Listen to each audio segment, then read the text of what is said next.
ಲಂಚವನ್ನು ಪಡೆದೇ ಹಿಡಿದು ಬಿಟ್ಟರು, ಲಂಚವನ್ನು ಪಡೆದೇ ಹಿಡಿದು ಬಿಟ್ಟರು, ಲಂಚವನ್ನೇ ಕೊಟ್ಟೆ ಬಿಟ್ಟು ಬಿಟ್ಟರು.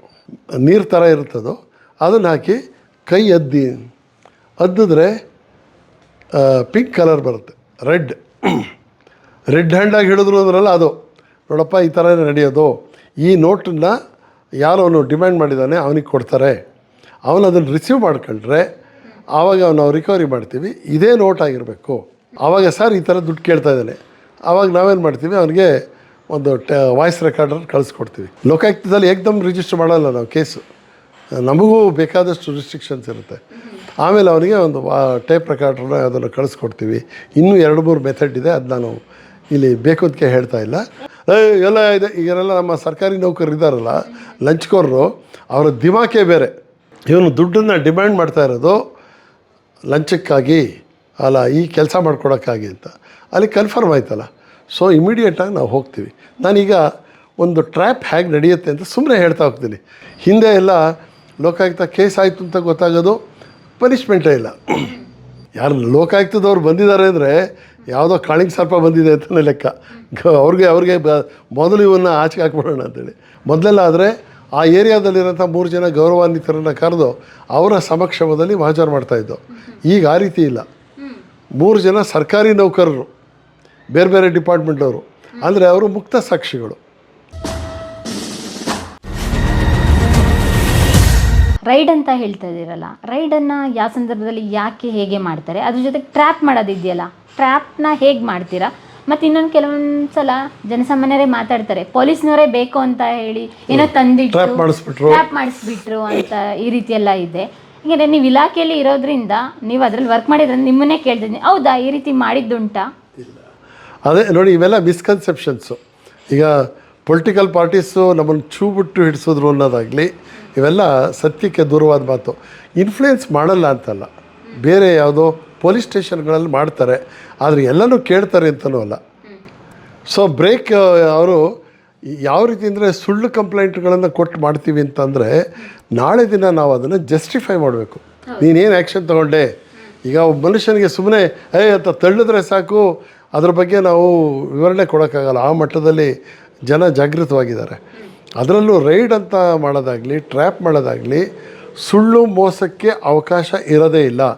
ಹಾಗಿದ್ರೆ ಹೇಗೆ ಮಾಡ್ತೀವಿ? ನಾನು ಹೇಳಿದ್ರೆ ತಾನೇ ನಿಮಗೆ ಗೊತ್ತಾಗೋದು. ನೋಡಿ, ಇದರಲ್ಲಿ ರೈಡ್ ಅನ್ನೋದನ್ನ ನಾನು ನಂತರ ಇಟ್ಕೊಳ್ತೀನಿ. ಯಾಕೆಂದರೆ ರೈಡ್ ಅನ್ನೋದು ಟೋಟಲ್ಲಾಗಿ ಹೊಡೆಯೋಂಥ ಲಾಟ್ರಿ ಅದು.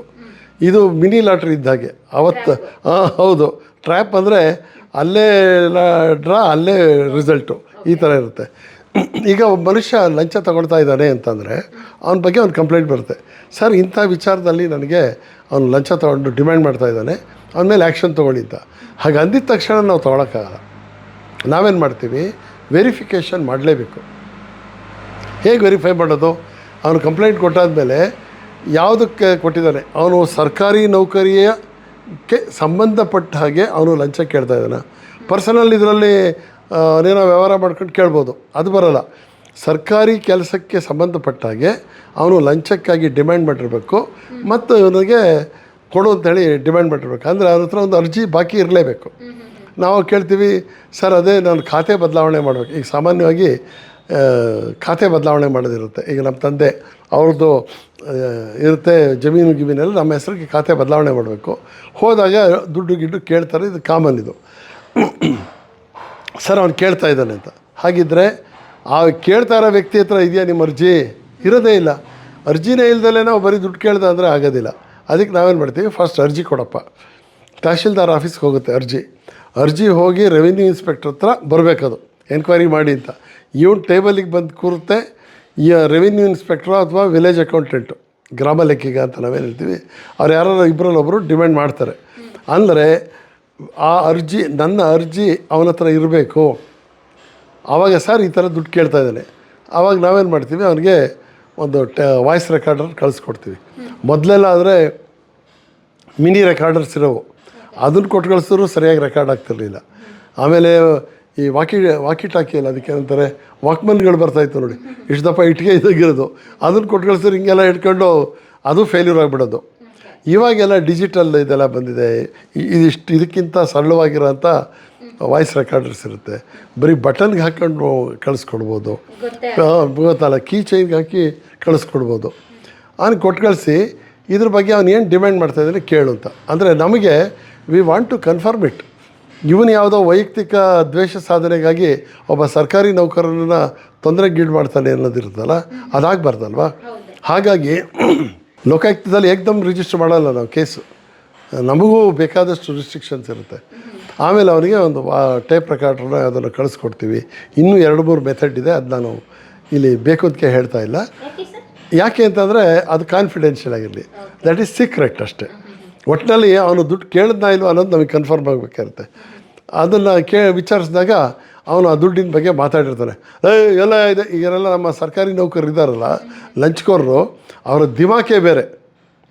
ಏನಯ್ಯ ಏನಾಗಿದೆ ಈ ಸ್ಟೈಲು, ಹೌದು, ವಾಯ್ಸ್ ಟೋನೇ ಒಂಥರ ಚೇಂಜು. ಅದಕ್ಕೆ ಇದೆಲ್ಲ ಮಾಡೋಕ್ಕಾಗಲ್ಲ, ಈಗೆಲ್ಲ ಎಲೆಕ್ಷನ್ ಐತೆ, ಎಲೆಕ್ಷನ್ ಮುಗಿದ ಮೇಲೆ ನಾವು ಕೊಡೋದು. ಅಂದರೆ ಮೂಗು ಹಿಡ್ಕೊಂಡ್ರೆ ಬಾಯಿ ಬಿಡ್ತಾರೆ ಅನ್ನೋದು ಗೊತ್ತು. ಎಲೆಕ್ಷನ್ ಇನ್ನೂ 1.5 ತಿಂಗಳು 2 ತಿಂಗಳಿದೆ, ಇವನು ನನಗೆ ತೊಂದರೆ ಆಗಿಬಿಡುತ್ತೆ ಅಂತ ಹೇಳಿ ಮತ್ತೆ ಕೇಳ್ತಾನೆ. ಸರ್ ತೊಂದರೆ ಆಗಿಬಿಡುತ್ತೆ, ನಾನು ಯಾವುದೋ ಒಂದು ಲೋನ್ಗೆ ಅಪ್ಲೈ ಮಾಡಬೇಕು, ನೀವು ಖಾತೆ ಬದಲಾವಣೆ ಮಾಡಿಕೊಡಿ ಸರ್, ಆಮೇಲೆ ನಾನು ಇದು ಮಾಡ್ತೀನಿ ಅಂತ. ಅವೆಲ್ಲ ಆಗೋದಿಲ್ಲ, ಎಲೆಕ್ಷನ್ ಮುಗಿಬೇಕು ಬರೋಗ. ಆಮೇಲೆ ಅವನು ಯಾವನೋ ಬಿಟ್ಟಿ ಕೂಡ್ನ ಮನುಷ್ಯ ಅನ್ನೋ ಥರ ಮಾತಾಡ್ಬಿಡ್ತಾನೆ. ಇವನು ಹೇಳಲೇಬೇಕು, ಸರ್ ಏನೋ ನಿಮ್ಮದೊಂದು ಅದೇನಿದೆ ಹೇಳಿಬಿಟ್ರೆ ಫೀಸ್ ಏನಿದೆ ಅದು ನಾನು ಕೊಡ್ತೀನಿ. ಯಾವನ್ನ ಕೇಳ್ತೀಯ ಫೀಸು, ನಾನೇನು ಲಂಚ್ಕೋರ ಅಂದ್ಕೊಂಡ, ಮಾಡೋಕ್ಕಾಗೋದಿಲ್ಲ. ಅಲ್ಲ ಹೇಳಿದ್ರು ಯಾರೋ ಒಂದು 5,000 ಕೊಟ್ಟರೆ ಆಗುತ್ತೆ. ಯಾವನು 5,000 ಕೊಡೋದು, ಹೋಗ ಕೆಲಸ ನೋಡೋ ಅಂತ ಅಂದಾಗ ಇವನು 5,000ಕ್ಕೆ ರೆಡಿ ಇದ್ದಾನೆ ಅಂದರೆ ಅವನು 10,000ಕ್ಕೆ ಡಿಮ್ಯಾಂಡ್ ಮಾಡ್ತಾನೆ. ಆಯಿತು, ಈಗ ಇವೆಲ್ಲ ಕೆಲಸದಲ್ಲಿ ನಾನು ಮಾಡೋಕ್ಕಾಗಲ್ಲ, 10 ಕೊಡು ಹೋಗು ಅಂತಂದಾನೆ. ಸೊ ಅಲ್ಲಿಗೆ ಅವನು ಕೇಳಿದಾನೆ ಅಂತ ಕನ್ಫರ್ಮ್ ಆಯಿತು. ಸೊ ಇದನ್ನು ನಾವೇನು ಮಾಡ್ತೀವಿ, ನನ್ನ ಲೆವೆಲ್, ನಾನು ಲೋಕಾಯುಕ್ತ DYSP ಆಗಿದ್ದೀನಿ ಅಂತಂದರೆ ನಾನು ಅದನ್ನು ಕೇಳಿಬಿಟ್ಟು ಈ ಖಾತೆ ಬದಲಾವಣೆಗಾಗಿ ಅವನು ದುಡ್ಡು ಕೇಳ್ತಾ ಇದ್ದಾನೆ ಅಂತ ಕನ್ಫರ್ಮ್ ಆಗುತ್ತೆ. ನಾನು ನಮ್ಮ ಲೋಕಾಯುಕ್ತ SP ಅವ್ರನ್ನ ಕಾಂಟ್ಯಾಕ್ಟ್, ಸರ್ ಹೀಗಿದೆ ಅಂತ.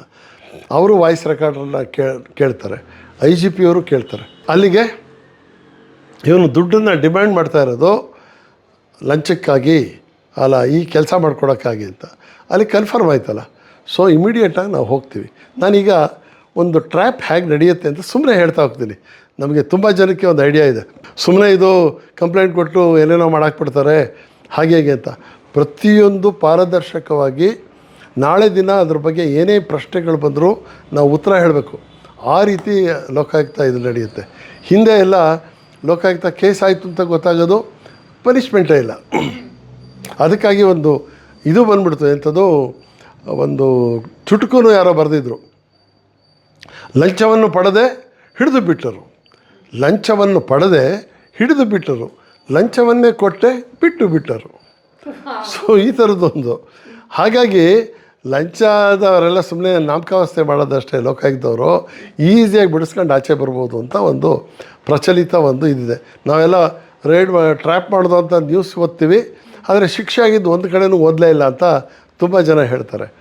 ಎಲ್ಲರಿಗೂ ಈಗ ಶಿಕ್ಷೆ ಆಗ್ತಾಯಿದೆ. ಮೊದಲು 2006ನೇ ಇಸ್ವಿ ತನಕ ಆ ಥರ ಇತ್ತು. ಈಗ ಸಿಚುವೇಶನ್ ಚೇಂಜ್ ಆಗಿದೆ. ಪ್ರತಿಯೊಂದು ಡಿಜಿಟಲೈಸ್ಡ್ ಎವಿಡೆನ್ಸಸ್ ಸಿಗ್ತಾಯಿದೆ. ನಾವು ಆಮೇಲೆ ತನಿಖೆಯ ರೀತಿಯನ್ನು ಚೇಂಜ್ ಮಾಡಿದ್ದಾರೆ. ಏನೇನೋ ಗೈಡ್ಲೈನ್ಸ್ ಎಲ್ಲ ಕೊಟ್ಟು ಒಬ್ಬ ಅಪರಾಧಿ ಸಿಗಾಕೊಂಡ ಅಂದರೆ ಅವನು ಸಿಕ್ಕಾಕೊಳ್ಳೇಬೇಕು, ಬಿಡಿಸ್ಕೋಬಾರ್ದು. ತಪ್ಪಿಸ್ಕೊಂಡು ಓಡೋಗೋದಾದ್ರೆ ಪ್ರಯೋಜನ ಬಂತು. ಅದರಿಂದ ಸರಿಯಾದಂಥ ಬಲೆನೇ ಹಾಕಿ ಹಿಡಿಯೋಂಥದ್ದು. ಹೇಗೆ ಹಾಕ್ತಾರೆ ಬಲೆನ? ಸೊ ಫಸ್ಟ್ ಅವ್ನು ಕಂಪ್ಲೇಂಟು ಆಗೋಗುತ್ತೆ. ಆಮೇಲೆ ನಾವೇನು ಮಾಡ್ತೀವಿ, ಎಷ್ಟಕ್ಕಪ್ಪ ಡಿಮ್ಯಾಂಡ್ ಮಾಡಿದ್ದಾನೆ, ಸರ್ ಈಗ 10,000 ರೂಪಾಯಿ ಕೊಡಿ ಅಂತ ಹೇಳಿದ್ದಾನೆ, ನನಗೆ 3,000 ರೂಪಾಯಿ, ರೆವಿನ್ಯೂ ಇನ್ಸ್ಪೆಕ್ಟ್ರಿಗೆ 7,000 ಕೊಡು ಅಂತ ಹೇಳಿದ್ದಾನೆ ಸರ್, ನನಗೆ ಲಂಚ ಕೊಡೋಕ್ಕೆ ಇಷ್ಟ ಇಲ್ಲ, ಕೊಡಿಲ್ಲ. ಸೊ ಅವ್ನ ಕಂಪ್ಲೇಂಟನ್ನು ನಾವು ಬರೆಸ್ಕೊಳ್ತೀವಿ. ಇದು ಅವ್ನು ಕಂಪ್ಲೇಂಟ್ ಕೊಡ್ತಾ ಇದ್ದಾನೆ ಅನ್ನೋದು ಗೊತ್ತಿರೋದು ನನಗೆ ಮತ್ತು ನಮ್ಮ ರೈಟ್ರು, ಹೆಡ್ ಕಾನ್ಸ್ಟೇಬಲ್ ಯಾರೋ ಇರ್ತಾರೆ, ಬಿಟ್ಟರೆ ಇನ್ಯಾರಿಗೂ ಗೊತ್ತಿರಲ್ಲ. ಈವನ್ ಲೋಕಾಯುಕ್ತದಲ್ಲಿರೋಂಥ ಬೇರೆ ಸಿಬ್ಬಂದಿಗೂ ಗೊತ್ತಿರಲ್ಲ, ಅವ್ರು ಕೇಳಿಸ್ಕೊಳಕ್ಕೆ ಹೋಗಲ್ಲ. ಯಾಕೆ ಅಂತಂದರೆ ಇದನ್ನು ತುಂಬ ಸೀಕ್ರೆಟಾಗಿ ಮಾಡಬೇಕು, ನಾಳೆ ದಿನ ಫೇಲ್ಯೂರ್ ಆದರೆ ನಮ್ಮ ಮೇಲೆ ಅಲಿಗೇಷನ್ ಆಗುತ್ತೆ ಅಂತ. ಸೊ ಅದೆಲ್ಲ ಆಗುತ್ತೆ. ಅವ್ನು ಕಂಪ್ಲೇಂಟ್ ಕೊಡ್ತಾನೆ, FIR ಆಗುತ್ತೆ. ಈ FIR ಕೋರ್ಟ್ಗೆ ಹೋಗುತ್ತೆ. ಕೋರ್ಟ್ಗೆ ಹೋಗ್ಬೇಕಾದ್ರೆ ಅದು ಬೇಕಾಬಿಟ್ಟು ಹೋಗೋದಿಲ್ಲ. ನಾವು ಒಂದು ಕವರಿಂಗ್ ಲೆಟ್ರ್ ಬರೆದು ಅದನ್ನು ಸೀಲ್ ಮಾಡಿ ಇಡ್ತೀವಿ. ಈ ಲಕೋಟೆ ಒಳಗಡೆ ಇದು ಕಂಪ್ಲೇಂಟ್ ಇರುತ್ತೆ. ಕಾರ್ಯಾಚರಣೆ ಮುಗಿದ ನಂತರ ತಮಗೆ ವರದಿಯನ್ನು ಕೊಡಲಾಗುವುದು. ಅಲ್ಲಿ ತನಕ ಇದು ಸೀಲಾದ ಲಕೋಟೆ ತಮ್ಮ ವಶದಲ್ಲಿರಬೇಕು ಅಂತೇಳಿ ಮ್ಯಾಜಿಸ್ಟ್ರೇಟ್ರಿಗೆ ನಾವು ಕೇಳ್ಕೊಳ್ತೀವಿ. ಆ ರೀತಿ ಹೋಗುತ್ತೆ. ಅಂದರೆ ಈವನ್ ಜಡ್ಜ್ ಕೂಡ ನೋಡೋದಿಲ್ಲ ಅದನ್ನ. ನಾವು ಹೌದೌದು ಸೀಲ್ಡ್ ಕವರಲ್ಲಿ ಹೊರಟೋಗುತ್ತೆ. ಯಾರು ಕಂಪ್ಲೇಂಟ್ ಕೊಟ್ಟನ, ಯಾವ ಡಿಪಾರ್ಟ್ಮೆಂಟು, ಯಾರು ಆ ವ್ಯಕ್ತಿ, ಯಾರಿಗೂ ಗೊತ್ತಿರಲ್ಲ. ಅಕಸ್ಮಾತ್ ಗೊತ್ತಾಯಿತು ಅಂದರೆ ನಾನೇ ಅದಕ್ಕೆ ಜವಾಬ್ದಾರ. ಇನ್ಫಾರ್ಮೇಷನ್ ಲೀಕ್ ಆಗೋದಕ್ಕೆ ನಾನೇ ಲಂಚ್ ಕಾಲ್ ಹತ್ರನೇ ಲಂಚ ತೊಗೊಂಡು ಏನೋ ಮಾಡಿದ್ದೀನಿ ಅಂತ ಆಗ್ಬಿಡುತ್ತೆ. ಹೀಗಾಗಿ ಪ್ರತಿಯೊಬ್ಬರ ಮೇಲೂ ಜವಾಬ್ದಾರಿ ಇರುತ್ತೆ. ದೆನ್ 3 ಜನ ಸಾಕ್ಷಿಗಳು ಬೇಕು. ಮೊದಲೆಲ್ಲ ಆದರೆ ಆ ಏರಿಯಾದಲ್ಲಿರೋಂಥ 3 ಜನ ಗೌರವಾನ್ವಿತರನ್ನು ಕರೆದು ಅವರ ಸಮಕ್ಷಮದಲ್ಲಿ ಹಾಜರು ಮಾಡ್ತಾಯಿದ್ದು. ಈಗ ಆ ರೀತಿ ಇಲ್ಲ. 3 ಜನ ಸರ್ಕಾರಿ ನೌಕರರು, ಬೇರೆ ಬೇರೆ ಡಿಪಾರ್ಟ್ಮೆಂಟವರು, ಅಂದರೆ ಅವರು ಮುಕ್ತ ಸಾಕ್ಷಿಗಳು. ಯಾಕೆಂದರೆ ಅವ್ರಿಗೇನು ಯಾವುದೇ ಇಂಟ್ರೆಸ್ಟ್ ಏನಿಲ್ಲ. ಸೊ ಯಾವನೋ ಕೇಳಿದ್ದಾನೆ, ರೆವಿನ್ಯೂ ಡಿಪಾರ್ಟ್ಮೆಂಟ್ ಅವ್ನು ಕೇಳಿದ್ದಾನೆ, ಒಬ್ಬ ಕಾಲೇಜ್ ಲೆಕ್ಚರರು, health department, horticulture department, commercial tax office, ಅಲ್ಲಿರೋರು ಯಾರೊಬ್ಬರು ಸಿಬ್ಬಂದಿಗಳನ್ನ ಕರೆಸ್ಕೊಳ್ತೀವಿ. ಒಂದು ನೋಟಿಸ್ ಕೊಟ್ಟು ಕಳಿಸೋದು ಅಂತಂದರೆ ಆಫೀಸ್ ಸೂಪರ್ಡೆಂಟ್ ಯಾರು ಇರ್ತಾರೆ ಅವರಿಗೆ ಅಡ್ರೆಸ್ ಮಾಡಿರ್ತೀವಿ. ಲೋಕಾಯುಕ್ತದವ್ರು ಹೋಗ್ತಾರೆ, ಮಫ್ತಿನಲ್ಲಿ ಯಾರು ಬಂದರು ಅನ್ನೋದೇ ಗೊತ್ತಿರೋದಿಲ್ಲ. ನಾವು ಹೇಳ್ತೀವಲ್ಲ, ಆ ಕಡೆ 3ನೇ ಟೇಬಲಲ್ಲಿ ಕೂತಿರಲ್ಲ ಸರ್, ಅವ್ರನ್ನ ಕರ್ಕೊಂಡು ಹೋಗ್ಬೇಕು ಅಂತ. ಕರ್ಕೊಂಡು ಹೋಗಿ ಇರ್ತಾರೆ. ಯಾರು ಲೋಕಾಯುಕ್ತದವ್ರು ಬಂದಿದ್ದಾರೆ ಅಂದರೆ ಯಾವುದೋ ಕಾಳಿಂಗ್ ಸರ್ಪ ಬಂದಿದೆ ಅಂತಲೇ ಲೆಕ್ಕ. ಅವ್ರಿಗೆ ಮೊದಲು ಇವನ್ನ ಆಚೆಗೆ ಹಾಕ್ಬಿಡೋಣ ಅಂತೇಳಿ. ಆಗ ಅಲ್ಲಿ ಯಾರೋ ಕೂತಿದ್ದಾರಲ್ಲ, ಯಾಕೆಂದರೆ ಅವ್ರು ಹೋಲ್ತಾರೆ, ಈ ಕಾರ್ಯಾಚರಣೆಗೆ ಅವ್ರು ಆಗುತ್ತೆ ಅಂತ ನಾವು ಸೆಲೆಕ್ಟ್ ಮಾಡ್ಕೊಳ್ತೀವಿ. ಬಂದಾದಮೇಲೆ ಫಸ್ಟ್ ಬಂದಿದ ತಕ್ಷಣ ಇವರೇ ನೀವು ಲೋಕಾಯುಕ್ತದವ್ರು ಬಂದಿದ್ದಾರೆ, ನೀವು ಅವ್ರಿಗೆ ಅಸಿಸ್ಟ್ ಮಾಡಬೇಕು, ಗೌರ್ಮೆಂಟ್ ಡ್ಯೂಟಿ ಅದು ಅಂತ ಹೇಳಿ ಅವ್ರು ಫಸ್ಟ್ ನಾವು ಅವ್ರದ್ದು ಮೊಬೈಲ್ ಎಲ್ಲ ಕಿತ್ಕೊಂಡು ಬನ್ನಿ ಒಳಗೆ ನಮ್ಮ ಜೊತೆ ಬಂದರು. ನಮ್ಮ ಜೊತೆ ಅವನು ಸರ್ಕಾರಿ ಸಾಕ್ಷಿಯಾಗಿ ಬಂದರೂ ಅವನು ಕೂಡ ಯಾವುದೇ ಸ್ವತಂತ್ರ ಕಾಂಟ್ಯಾಕ್ಟ್ ಮಾಡೋ ಹಾಗೆ ಇಲ್ಲ. ಮನೆಗೆ ನಾವು ಇನ್ಫಾರ್ಮ್ ಮಾಡ್ತೀವಿ, ನಿಮ್ಮ ಪಾಡಿಗೆ ನೀವು ಇದ್ಬಿಡಿ ಅಂತ. ಸರಿ, ಅಲ್ಲಿಂದ ಎಲ್ಲ 3 ಜನ ಬೇರೆ ಬೇರೆ ಇಲಾಖೆಗಳಿಂದ ನೌಕರರು ಬರ್ತಾರೆ. ಬಂದಾದಮೇಲೆ ಇಲ್ಲಿ ನಾನೇ ಲೋಕಾಯುಕ್ತ ಅಧಿಕಾರಿ ಅಂತ ಇಟ್ಕೊಳ್ಳಿ. ಇಲ್ಲೇನು ಮಾಡ್ತೀವಿ, ಅವನು ಸಿದ್ದಪ್ಪ ಅಂತ ಕಂಪ್ಲೇಂಟು, ನನಗೆ 10,000 ರೂಪಾಯಿ ರಿಮ್ಯಾಂಡ್ ಮಾಡಿದ್ದಾರೆ ಅಂತ ಹೇಳಿ. ಆಗ ಅವ್ರು 3 ಜನ ಸರ್ಕಾರಿ ನೌಕರರು ಬಂದಿರ್ತಾರೆ ಇಲ್ಲಿ. ಏನು ಕಂಪ್ಲೇಂಟ್ ರೀ ಸರ್? ಯಾವುದೋ ಒಂದು ಡಿಪಾರ್ಟ್ಮೆಂಟಲ್ಲಿ, ಈವನ್ ಡಿಪಾರ್ಟ್ಮೆಂಟ್ ಹೆಸರು ಆ ಗಳಿಗೆಯಲ್ಲಿ ಹೇಳಲ್ಲ. ಯಾಕೆಂದ್ರೆ ನಾವು ಹೋಗಿ ಕೇಸು ಸಕ್ಸಸ್ ಆಗ್ಬೋದು ಅಥವಾ ಫೇಲ್ಯೂರ್ ಆಗ್ಬೋದು, ನೋ ಬಡಿ ನೋಸ್. ಅದಕ್ಕೆ ಹಾಗೆ ನಿಂತ್ಕೊಂಡು ಇದು 10,000 ರೂಪಾಯಿ ಕೇಳಿದ್ದಾರೆ, ನನಗೆ 3,000, ನಮ್ಮ ಬಾಸ್ಗೆ 7,000 ಅಂತ ಕೇಳಿದ್ದಾರೆ, ಎಲ್ಲಿದೆ ದುಡ್ಡು? ಸರಿ ಇದೆ, ಎಲ್ಲಿ ತೆಗೆಯಿದ್ದು? ತೆಗೆದು ಅವನೇನು ಮಾಡ್ತಾನೆ, ನೋಟ್ ಇಡ್ತಾನೆ. 3 ಜನ ಸಾಕ್ಷಿಗಳಿರ್ತಾರೆ. ಇವನು ರಾಮಪ್ಪ ಅಂತ ಇದ್ದಾನೆ ಅಂತ ಇಟ್ಕೊಳ್ಳಿ. ರಾಮಪ್ಪನವರೇ ತಗೊಳ್ರಿ, ಎಣಿಸ್ರಿ ಎಷ್ಟಿದೆ ಅಂತ. ಎಣಿಸ್ ತೊಳ್ತಾರೆ, ಇದೆ ಸರ್ ಇಷ್ಟು 10,000 ರೂಪಾಯಿ ಇದೆ. ಹಾಗಿದ್ರೆ ಒಂದು ವೈಟ್ ಪೇಪರ್ ಕೊಟ್ಬಿಟ್ಟು ಯಾವುದರ ಡಿನಾಮಿನೇಷನ್ನು ನಂಬರ್ 2 ಬರೀರಿ. ಆ ವೈಟ್ ಪೇಪರಲ್ಲಿ 100 ರೂಪಾಯಿ ನೋಟ್ಗಳಿಷ್ಟು, 500 ರೂಪಾಯಿ ನೋಟ್ ಇಷ್ಟು ಅಂತ ಹೇಳಿ ಡೀಟೇಲ್ಸ್ ಪೂರ್ತಿ ಬರೀತಾರೆ. ಬರೆದಾದ್ಮೇಲೆ 3 ಜನ ಸಾಕ್ಷಿಗಳು ಸೈನ್ ಆಗ್ತಾರೆ. ಆಮೇಲೆ ನಾವು ಹೇಳ್ತೀವಿ, ಅದಾದಮೇಲೆ ಒಬ್ಬನ್ನ ನಾವು ನೆರಳು ಸಾಕ್ಷಿ ಅಂತ ಮಾಡ್ತೀವಿ. ನೆರಳು ಸಾಕ್ಷಿ, ಶ್ಯಾಡೋ ವಿಟ್ನೆಸ್ ಅಂತ. ಆತ ಇದರ ಕಾರ್ಯಾಚರಣೆ ನಡೆಯುವಾಗ ಕಂಪ್ಲೇಂಟ್ ಸಿದ್ದಪ್ಪನವ್ರ ಜೊತೆನೇ ಹೋಗ್ತಾನೆ. ಏನೇನು ವಿದ್ಯಮಾನ ನಡೆಯುತ್ತೆ ಆತ ಹೇಳಬೇಕು. ಈಸ್ ಎ ಗೌರ್ಮೆಂಟ್ ಸಾಕ್ಷಿ. ಹಾಗಾಗಿ ಅವನು ಯಾವುದೋ ಮುಚ್ಚಿಡೋಕ್ಕೂ ಆಗಲ್ಲ, ಬಚ್ಚಿಡೋಕ್ಕೂ ಆಗಲ್ಲ, ಮತ್ತು ಈ ಕೇಸಲ್ಲಿ ಅವ್ನಿಗೆ ಇಂಟ್ರೆಸ್ಟೇ ಇಲ್ಲ. Is A free man. ನೋಡಿ, ಈ ರೀತಿ ನೀವು ಮಾಡಬೇಕು. ಆಯಿತು ಅಂಥೇಳಿ ರಾಮಪ್ಪನವ್ರಿಗೆ ಹೇಳ್ತೀವಿ, ಇದು ನೋಡಿ ಅಂತ. ನಮ್ಮ ಸಿಬ್ಬಂದಿಯವರು ಅದಕ್ಕೆ ಒಂದು ಪೌಡರ್ ಇರ್ತದೆ, ಆ ಪೌಡರ್ ಹೆಸರು ಬೇಕು ಅದಕ್ಕೆ ನಾನು ಹೇಳ್ತಾ ಇಲ್ಲ. ಆ ಪೌಡ್ರನ್ನ ಲೇಪನ ಮಾಡ್ತಾರೆ. ಅದು ಹೆಂಗಿರುತ್ತೆ ಅಂದರೆ, ಹಿಂಗೆ ಹಾಕಿ ಇದು ಮಾಡಿದ್ರೆ ಏನೂ ಕಾಣಲ್ಲ. ಅದಕ್ಕೇನಾರ ಅಂಟಿಸಿದ್ದಾರೆ ಏನೂ ಕಾಣೋದಿಲ್ಲ. ಕ್ಲಿಯರಾಗಿ ಮಾಮೂಲಿ ನೋಟ್ನಾಗೆ ಕಾಣುತ್ತೆ, ಅತ್ಯಂತ ಸೂಕ್ಷ್ಮವಾದ ಕಣಗಳು. ಆಮೇಲೆ ಎಣಿಸಿ ಅಂತ ಎಣಿಸ್ತಾರೆ, 5,000 ಇದೆ ಡಿನಾಮಿನೇಷನ್. ಅದನ್ನು ಇಲ್ಲಿಟ್ಬಿಟ್ಟು 2 ಬಟ್ಲುಗಳನ್ನು ತರಿಸಿ ಅದರಲ್ಲಿ ಇನ್ನೊಂದು ದ್ರಾವಣ ಹಾಕ್ತೀವಿ, ನೀರು ಥರ ಇರುತ್ತದು. ಅದನ್ನು ಹಾಕಿ ಕೈ ಅದ್ದಿದ್ರೆ ಪಿಂಕ್ ಕಲರ್ ಬರುತ್ತೆ, ರೆಡ್ ಹ್ಯಾಂಡಾಗಿ ಹಿಡಿದ್ರು ಅಂದ್ರಲ್ಲ ಅದು. ನೋಡಪ್ಪ, ಈ ಥರನೇ ನಡೆಯೋದು. ಈ ನೋಟನ್ನು ಯಾರು ಅವನು ಡಿಮ್ಯಾಂಡ್ ಮಾಡಿದ್ದಾನೆ ಅವನಿಗೆ ಕೊಡ್ತಾರೆ. ಅವನು ಅದನ್ನು ರಿಸೀವ್ ಮಾಡ್ಕೊಂಡ್ರೆ ಆವಾಗ ನಾವು ರಿಕವರಿ ಮಾಡ್ತೀವಿ. ಇದೇ ನೋಟ್ ಆಗಿರಬೇಕು. ಅವನು ಮುಟ್ಟಿದ್ದ ಆ ನೋಟ್ನ ಅನ್ನೋದಕ್ಕೆ ಇದು ಲಿಟ್ಮಸ್ ಟೆಸ್ಟ್ ಇದ್ದಾಗೆ. ಇದು ಅವನು ಮುಟ್ಟಿಲ್ಲದೆ ಆದರೂ ಬರೋದಕ್ಕೆ ಸಾಧ್ಯನೇ ಇಲ್ಲ. ಇದಿಷ್ಟು ಇದು ನೀವು ಸರಿಯಾಗಿ ನೋಡಬೇಕು ಅಂತ ಹೇಳಿ, ಆಮೇಲೆ ನಾವೆಲ್ಲ ಆ ಕಚೇರಿ ಎಲ್ಲಿದೆ, ಯಾವುದೋ ಊರಲ್ಲಿರ್ಬೋದು, ಯಾವುದಿದೆ ಅಲ್ಲೆಲ್ಲ ದೂರದಲ್ಲೆಲ್ಲ ವೆಹಿಕಲ್ ನಿಲ್ಲಿಸಿ ಅಲ್ಲಿಂದ ಎಲ್ಲ ನಾವು ಪೊಸಿಷನ್ಸ್ ತೊಗೊಂಡ್ಬಿಡ್ತೀವಿ. ಅವನು ಮೇಲ್ಗಡೆ ಅಪ್ಸ್ಟೇರಲ್ಲಿ 2ನೇ ಟೇಬಲಲ್ಲಿ ಅವ್ನು ಕೂತಿದ್ದಾನೆ, ಅವನೇ ದುಡ್ಡು ಡಿಮ್ಯಾಂಡ್ ಮಾಡಿದವನು ಅಂತಂದರೆ ಅವನು ಅಲ್ಲಿರ್ತಾನೆ. ನೆರಳು ಸಾಕ್ಷಿ ಸಿದ್ದಪ್ಪನ ಜೊತೆ ಕೃಷ್ಣಪ್ಪ ಇಬ್ಬರು ಹೋಗ್ತಾರೆ. ಇಬ್ಬರು ನೋಡಿ ಕೃಷ್ಣಪ್ಪ ಅವರೇ, ನಿಮಗೆ ಇದೊಂದು ಇದನ್ನು ಕೊಡ್ತಾಯಿದ್ದೀವಿ, ಎಂಥದ್ದು ಆಡಿಯೋ ವಿಡಿಯೋ ಒಂದು ಎಕ್ವಿಪ್ಮೆಂಟ್ ಇರುತ್ತೆ, ಚಿಕ್ಕದು ಕೊಡ್ತಾಯಿದ್ದೀವಿ.